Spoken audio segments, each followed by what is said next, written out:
el tema de hoy es aparato locomotor. La artrología es parte de la anatomía que estudia las articulaciones y la kinesiología estudia los movimientos del cuerpo. Ambos términos van juntos. La función del aparato locomotor va relacionada al movimiento del cuerpo. También es conocido este sistema como el sistema músculo-esqueleto. ¿Cuáles son esos movimientos que realiza el cuerpo? Tenemos la flexión, la extensión, la flexión. En el caso del pie tenemos el movimiento de la inversión y de la eversión. Este sistema está compuesto a su vez, por dos sistemas. Por el sistema osteoarticular y por el sistema muscular. El sistema osteoarticular está compuesto por los huesos y las articulaciones, y el sistema muscular por los músculos y los tendones. Ambos sistemas le dan ciertas funciones al cuerpo humano, como por ejemplo el de soporte, el de mantenerlo en su forma, le permite realizar los movimientos, le permite el crecimiento, da cierta resistencia y absorción de los impactos, protege y le da flexibilidad. Una articulación se define como el punto de contacto entre dos huesos, los cuales pueden permitir ciertos movimientos. Una articulación se define como el conjunto de partes blandas y duras que constituyen la unión entre dos o más huesos. Las articulaciones están compuestas de tejido fibroso, de tejido cartilaginoso o fibrocartílago, de cartílago hialino y de una cavidad sinovial. Los componentes de una articulación son membrana sinovial, que rodea a toda la articulación, ligamentos, tendones, bolsas serosas, meniscos, la cápsula articular y también cartílago articular. La membrana sinovial secreta el líquido sinovial, nutre al cartílago, forma una capa fina sobre el cartílago articular para que se disminuya la fricción entre las superficies articulares. Los ligamentos unen a los huesos entre sí, rodean a las articulaciones para sustentarla, limita el movimiento, dan elasticidad y resistencia. Hay dos tipos de cartílago, los fibrosos y los elásticos. Los fibrosos no generan movimiento y los elásticos generan un poco de movimiento. Como ejemplo tenemos a las vértebras.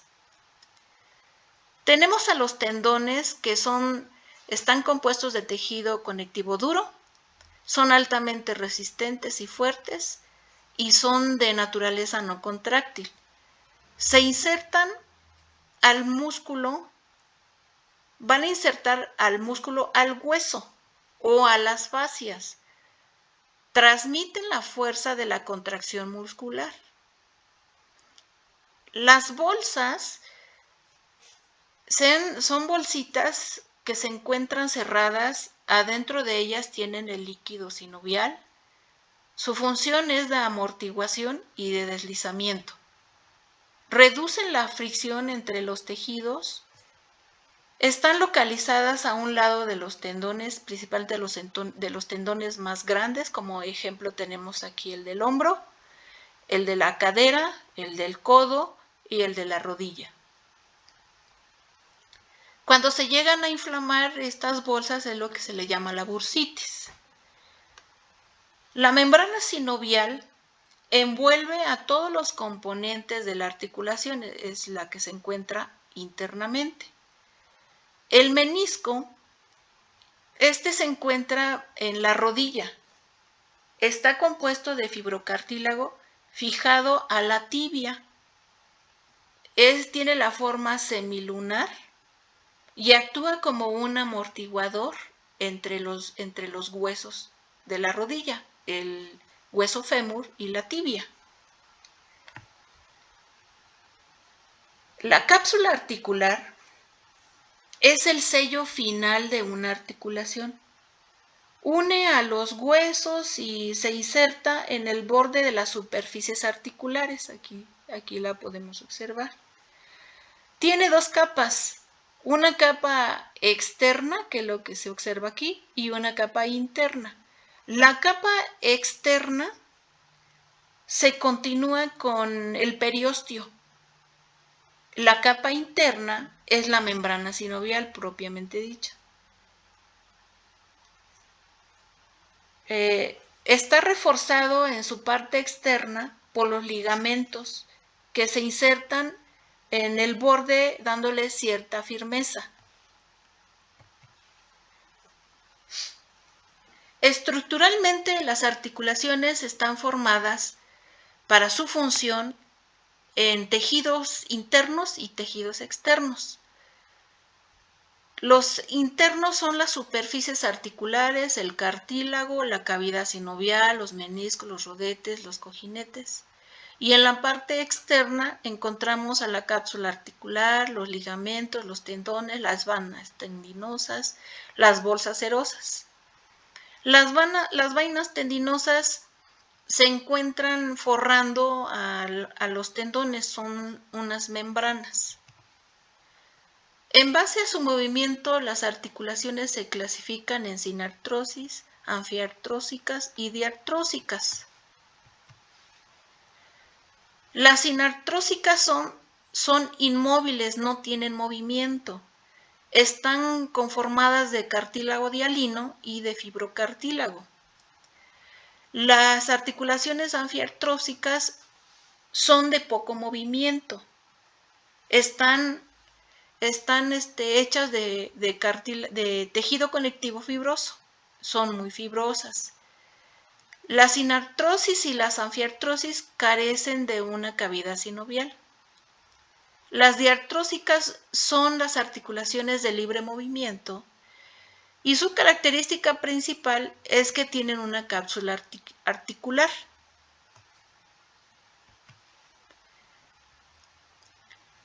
Dependiendo del tipo de articulación, como lo vimos anteriormente, van a realizar movimientos en diferentes ejes. Por ejemplo, tenemos la articulación en pivote, en el cual un hueso está metido en otro, como el ejemplo que tenemos del atlas y el axis, de las articulaciones cervicales. Generan cierto movimiento de media circunferencia. Tenemos las articulaciones esféricas, que su característica es que el hueso terminal tiene la forma de una esfera y entra a una cavidad. El ejemplo que tenemos es el hombro. Tenemos la articulación en silla de montar. Esta articulación, como ejemplo, tenemos al trapecio y al primer metacarpiano. La articulación deslizante, esta articulación la encontramos precisamente en el pie, en la unión de los huesos del tarso con los metatarsianos. La articulación eclisoidea, esta articulación genera movimientos de media luna y de flexión y extensión. La encontramos en el carpo, en la unión del radio con el escafoides. Tenemos la articulación en bisagra, que es la articulación del codo, que nos da la unión del húmero, la parte inferior, con el radio y el cúbito.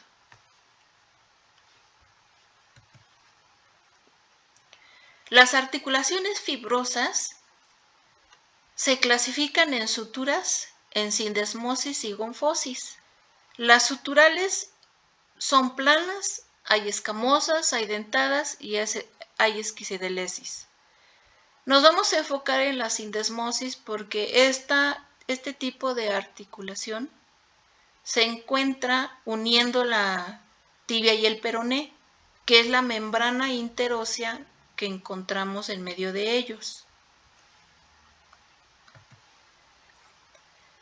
La vascularización de una articulación viene dada tanto de las arterias como las venas que pasan por la zona en donde, de dicha articulación.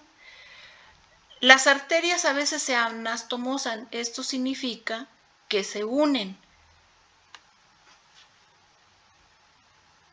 Dentro, si recordarán, en el sistema circulatorio, cuando hay la transformación de una arteria, una arteriola a un capilar, viene la transformación de que los capilares van a transformarse en vénulas y de vénula a venas. Entonces, ese espacio donde hay esa transformación se le llama plexo. Y el plexo es una red formada de vasos de capilares que se entrecruzan entre sí. Y en medio de esos plexos se encuentran precisamente los vasos linfáticos. La inervación de una articulación según la ley de Hilton nos dice que los nervios que inervan una articulación también inervan los músculos que la mueven y la piel que cubre sus inserciones. Los ligamentos del pie, su nombre lo vamos a adquirir dependiendo de la unión de los huesos que se están uniendo. Es decir, si yo uno el escafoide con el cuboides, el ligamento se llamará escafoide cuboidea.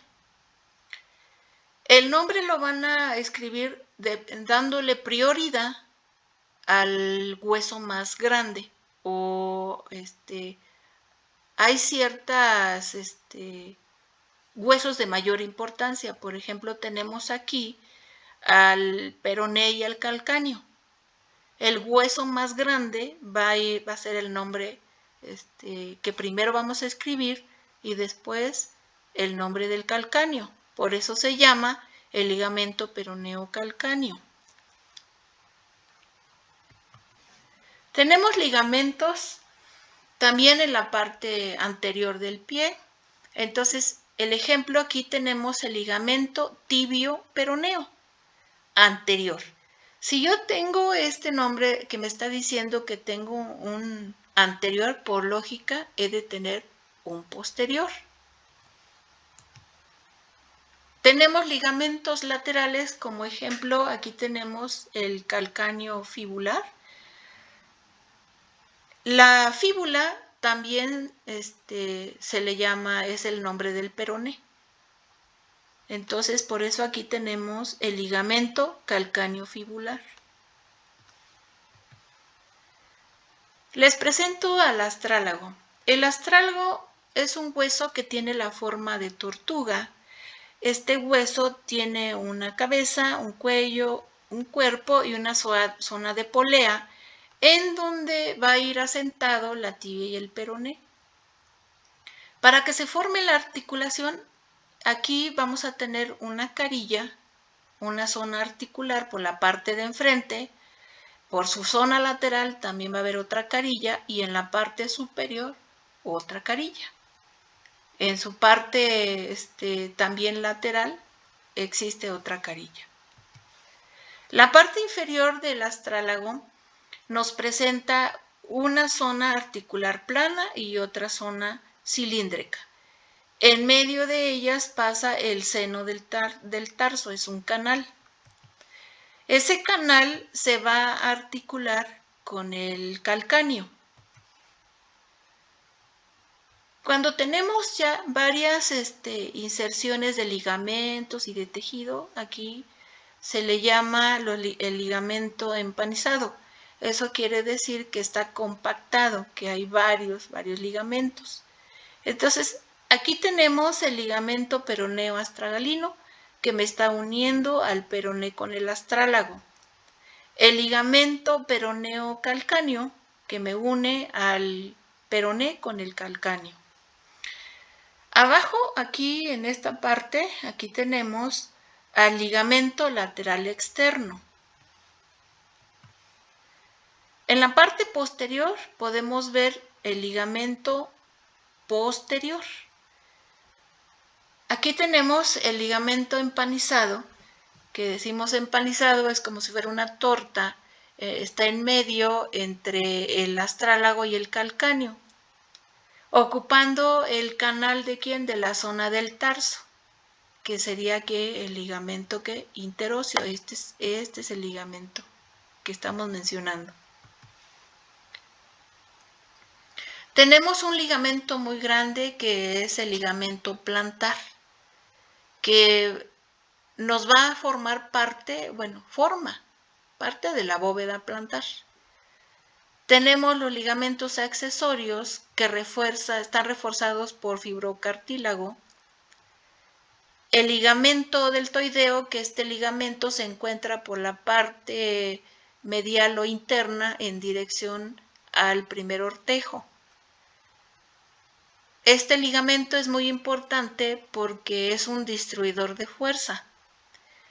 La fuerza la va a distribuir para enfrente, para arriba, para abajo y para atrás. Este es el calcáneo. El calcáneo está dividido en dos partes, en una parte articular y en una no articular.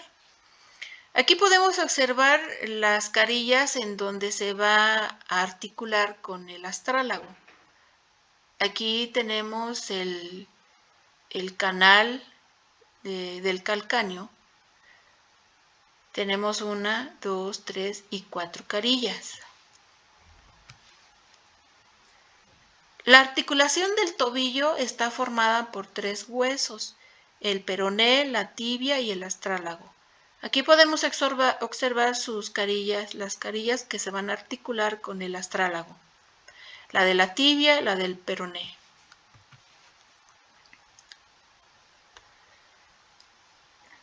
La articulación talo-navicular, el talo, que es el tobillo, con el navicular, que es el escafoides, también recibe el nombre de hueso navicular. Aquí la podemos observar. El escafoide o navicular lo van a encontrar siempre por la parte media en dirección al primer ortejo. La articulación calcáneo-cuboidea nos une al calcáneo con el cuboides. Aquí, calcáneo y cuboides. La articulación conio-cuboidea, tenemos aquí a la cuña, esta es la articulación, esta zona, tenemos a la cuña y al cuboides. La articulación subtalar, aquí, esto que ustedes están observando en esta zona. En resumen, las articulaciones del pie se dividen en bloques. Tenemos el primer bloque que está compuesto por el astrálago y el calcáneo. Aquí hay una división que me va a unir estos huesos con los huesos de enfrente. Entonces, esta articulación se llama la articulación medio tarsiana o la articulación de Chopard. El siguiente bloque, la segunda fila de huesos, tenemos la articulación tarso-metatarsiana, también llamada la articulación de Lisfranc. La articulación formada por los metatarsianos y las falanges se llaman metatarsofalancicas y las articulaciones formadas por las falanges se llaman interfalángicas, que nos van a unir la falange medial con la falange distal.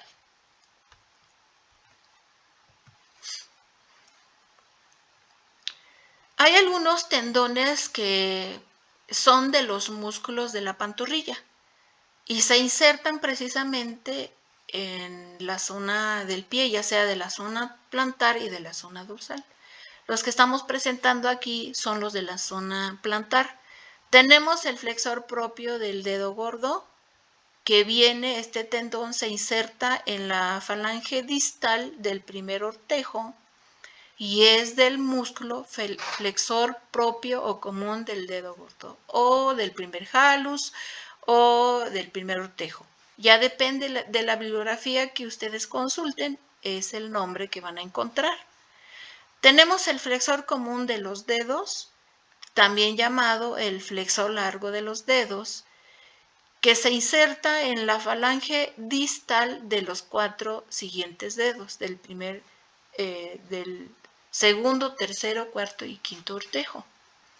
Tenemos el tendón del tibial posterior. Este tendón se inserta en la zona del escafoides, en la parte inferior.